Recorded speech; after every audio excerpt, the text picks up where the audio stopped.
Hello my dear friends, I am your educator Mohan Singhal और आपका हार्दिक स्वागत करता हूं आपके अपने YouTube channel MS Educare by Mohan Singhal में। चलिए बढ़ते हैं हम यूनिट सेकंड की तरफ।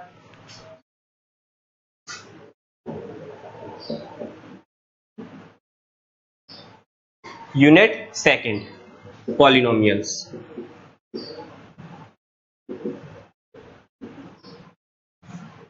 पहले तो मैं आपको बताऊं कि पॉलिनोमियल्स क्या होते हैं।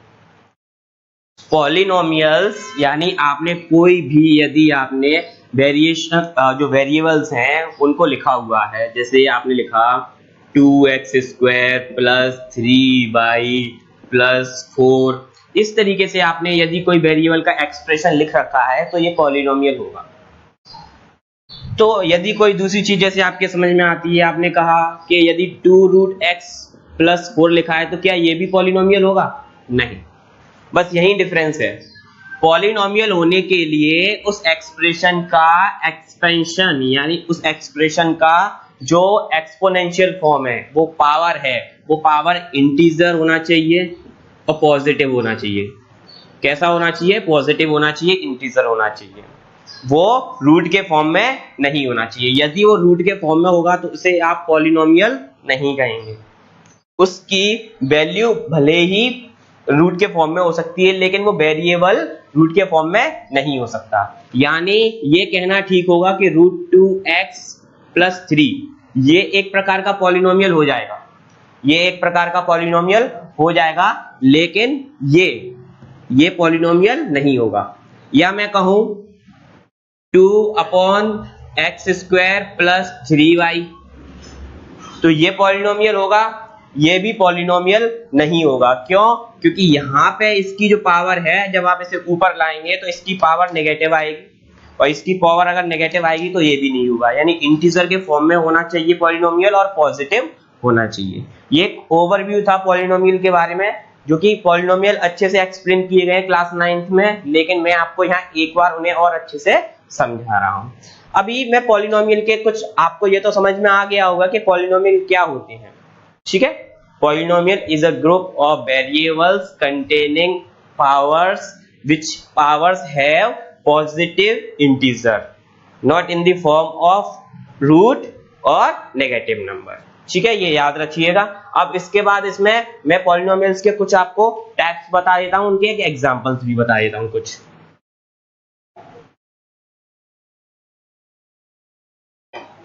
जैसे अगर हम पॉलिनोमियल्स के टाइप्स की बात करें तो फर्स्ट अगर हमने लीनियर कहा तो लीनियर पॉलिनोमियल क्या होगा? लीनियर पॉलिनोमियल के लिए उसकी मैक्सिमम डिग्री 1 होगी। अब डिग्री क्या होती है? जैसे मैंने लिखा x प्लस 2, तो x प्लस 2 में ये x वेरिएबल है और इसकी जो पावर है या एक्सपोनेंशियल हम कहें, वो कितनी है? यहाँ पे 1 है। तो जब किसी पॉलिनोमियल की पावर मैक्सिमम 1 होगी या डिग्री मैक्सिमम 1 होगी, तो वहां पे वो वेरिएबल वो पॉलिनोमियल कैसा होगा? लीनियर पॉलिनोमियल होगा। कैसा होगा? Linear polynomial. दूसरा अगर हम बात करें क्वाड्रेटिक,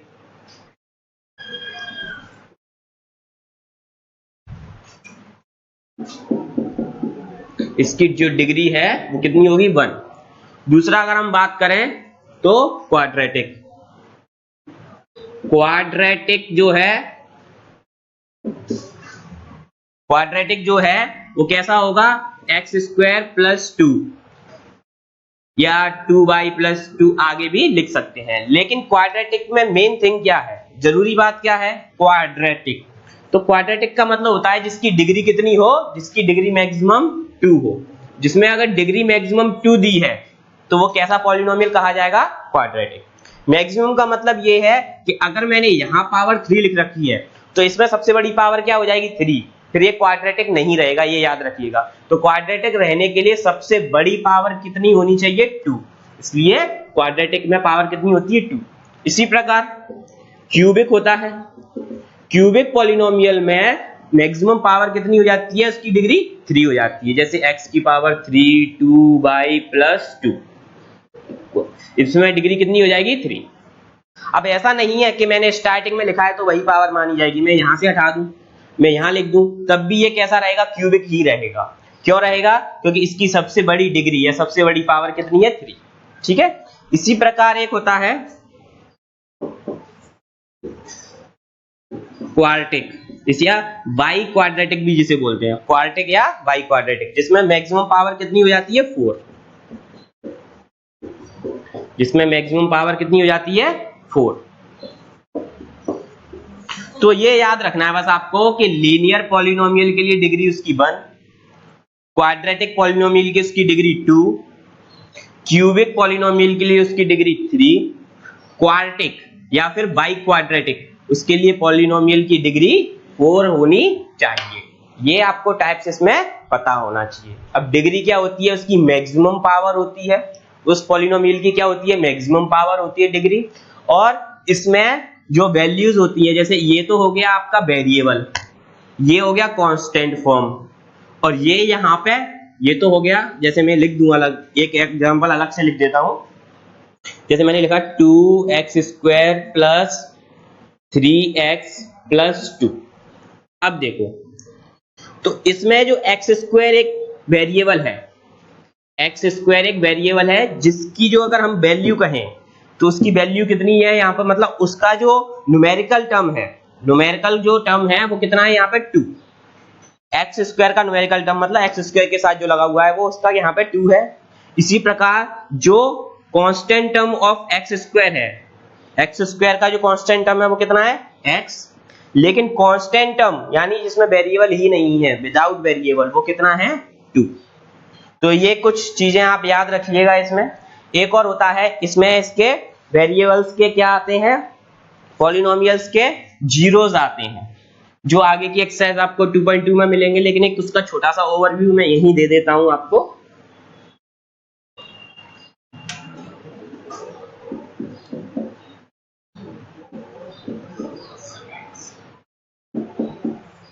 जैसे आपको मान लीजिए ये क्वेश्चन दिया हुआ है, अब इसमें जीरोस क्या होते हैं?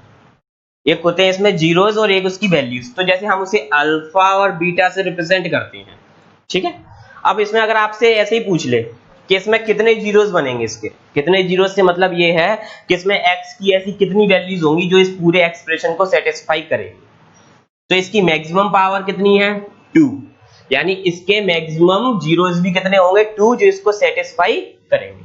जीरोस फाइंड करने के लिए इसके फैक्टर करेंगे, और फैक्टर करने के बाद हमें जब इसके जीरोस मिलेंगे तो उसे हम अल्फा और बीटा में अलग अलग रख देंगे। तो इसको हम आगे जाके 2.2 में करेंगे। बस इतना याद रखिए कि जो क्वाड्रेटिक है, क्वाड्रेटिक पॉलिनोमियल के जीरोस कितने होंगे? 2 होंगे, और उसमें अल्फा बीटा होंगे। अगर यही क्यूबिक होता,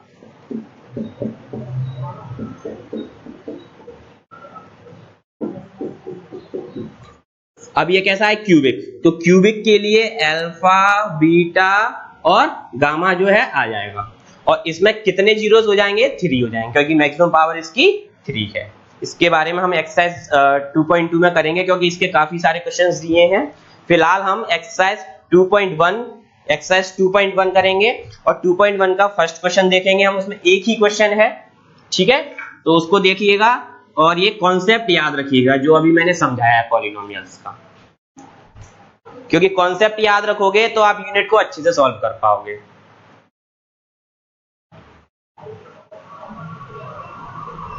देखिए फर्स्ट क्वेश्चन एक्सरसाइज 2.1 का।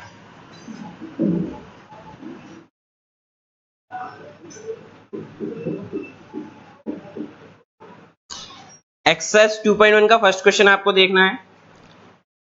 The graphs of y equals px are given in figure 2.10 below। यानी एक फिगर है 2.10 जिसमें कुछ ग्राफ दिए हुए हैं। For some polynomials px के कुछ पॉलिनोमियल्स के लिए find the number of zeros of px। यहाँ पे आपको px के जीरोस निकालने हैं in each case, हर एक केस में, यानी प्रत्येक केस में आप इनके जीरोस निकालिए कि कितने जीरोस हो सकते हैं। जैसे कि ग्राफ है,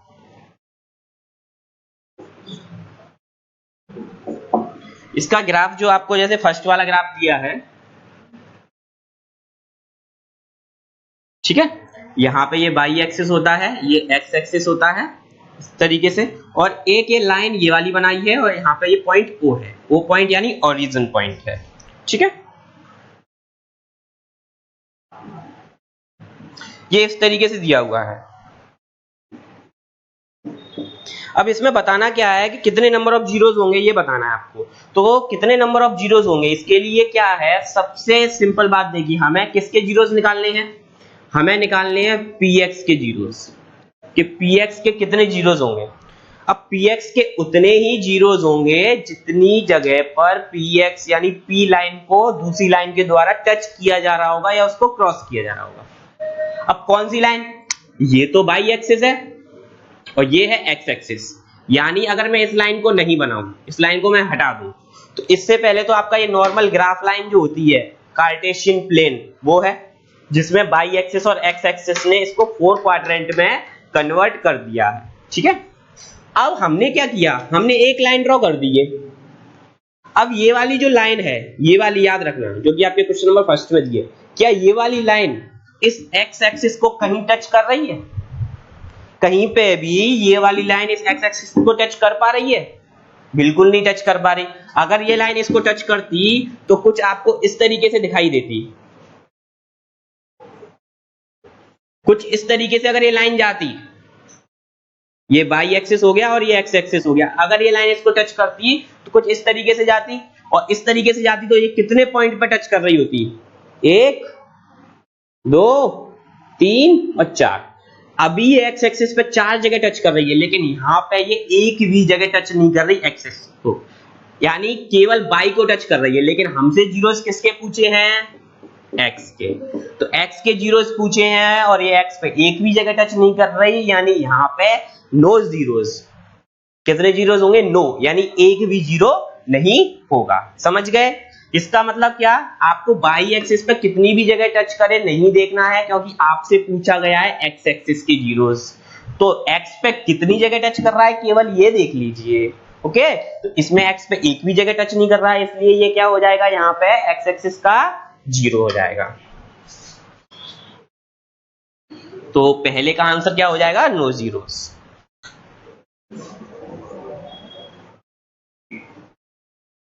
समझ गए, इसी तरीके से इसके आगे के हमें सॉल्व करने हैं। तो अब देखिएगा जरा,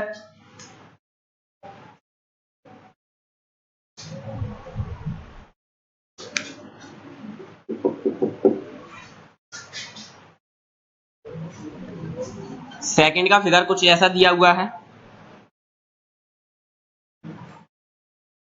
ये है सेकंड का फिगर, कुछ ये दिया हुआ है, ये बाई है और ये एक्स है, ठीक है, ये पॉइंट ओ है। अब देखिए जरा, इसमें भी हमें किसके निकालने हैं, इसमें भी हमें किसके निकालने हैं, एक्स के। अब एक्स लाइन ये है, ये एक्स लाइन है, इस एक्स पर कितनी जगह टच हुआ है, ओनली एक पॉइंट पे टच हुआ है, ओनली एक पॉइंट पे, तो इसके कितने जीरोस होंगे, 1 जीरोस। कितने होंगे, 1 जीरोस। सिंपल है बिल्कुल, x को जितनी जगह टच कर जाए उतने ही x के जीरोस। बाई के पूछता तो हम बाई की लाइन पे देख लेते। क्लियर, चलिए थर्ड देखते हैं।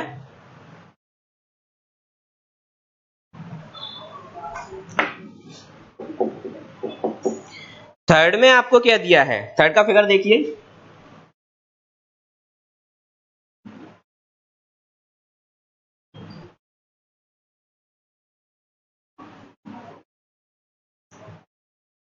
ये है थर्ड का फिगर, यहां पे ये बाई है और ये x है और ये पॉइंट O है। अब x ये है, हमें क्या करना है, हमें ये x वाली लाइन पे देखना है कि ये जो क्वेश्चन नंबर थर्ड है वो कितनी जगह टच कर रहा है या उसको क्रॉस कर रहा है। 1 2, ये तो ओरिजिन का पॉइंट है, याद रखिएगा, 1 2 एंड 3, 3 पॉइंट ऐसे हैं x एक्सिस पे जहां पे ये उसको कट कर रहा है, तो इसमें कितने जीरोस हो जाएंगे, 3 जीरोस। कितने हो जाएंगे, 3 जीरोस। जितनी जगह कट करे उतने ही जीरो है, सिंपल। किस पे, एक्स एक्सिस पे। एक्स एक्सिस पे ही क्यों, क्योंकि पूछा है एक्स एक्सिस के जीरो। चलिए फोर्थ वाला देख लेते हैं इसका। फोर्थ वाला कुछ इस प्रकार दिया हुआ है, जिसमें ये देखिए, ये है बाई और ये पॉइंट है x, ठीक है, ये है बाई और ये है पॉइंट x और ये x और ये पॉइंट है ओरिजिन O। अब देखिए ये यू शेप या पैराबोला शेप बना दिया है इन्होंने। ये इसमें कितनी जगह एक्स पे टच कर रहा है? 1 एंड 2। कितनी जगह कर रहा है? 1 एंड 2, यानी 2 जगह ही कर रहा है। तो जो पी एक्स यानी पी के जीरोस होंगे वो कितने होंगे? यहाँ पे कितने होंगे? 2 जीरोस। जितनी जगह लाइन टच करे या कट करे उतने ही पॉइंट होंगे। ठीक है, क्लियर? फिफ्थ,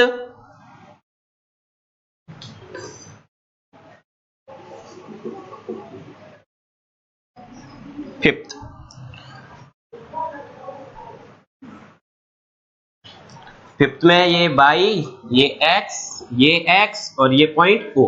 अब इसके बाद देखिए इसका शेप कुछ ये है, इस तरीके से ये गया है। ठीक है, इस तरीके से गया। अब इसके पॉइंट काउंट करो किस पे? केवल एक्स वाले। 1 2 3 4। गलती से इसको काउंट मत करना, ये बाई एक्सिस है। केवल और केवल एक्स वाले काउंट करना। ओके, तो एक्स वाले जब हमने काउंट किए तो एक्स वाले कितने पॉइंट्स आए? एक्स वाले आए 4, तो 4 जीरोस इसमें होंगे। Is that clear? चलिए फिफ्थ वाला हो गया। अब सिक्स्थ वाला देखते हैं। अगर टच भी कर रहा है तो पॉइंट माना जाएगा, क्रॉस कर रहा है तो भी पॉइंट माना जाएगा। टच की पोजीशन में 2 नहीं होंगे, देख लेना, क्रॉस हुआ होगा तो ही 2 हो सकते हैं। ठीक है, तो अब देखते हैं सिक्स्थ वाला। ये इस एक्सरसाइज का लास्ट क्वेश्चन है, फर्स्ट क्वेश्चन का, क्योंकि एक ही क्वेश्चन दिया था उसमें। देखिए, बाई एक्स और यहां पे बाई, तो ये बाई है, बाई डैश हो जाता है, ये एक्स है, एक्स डैश हो जाता है, क्योंकि नेगेटिव पोर्शन को एक्स डैश लिखा जाता है। कार्टेशियन प्लेन में आप जानते होंगे ये ओरिजिन है। अब देखिए ये यहां से स्टार्ट हुआ है, ये ऐसे गया है, यहां इसको टच किया है और टच करने के बाद ये यहां से निकला है और ये यहां जाके फिर इसने इसको टच किया है और फिर निकल गया।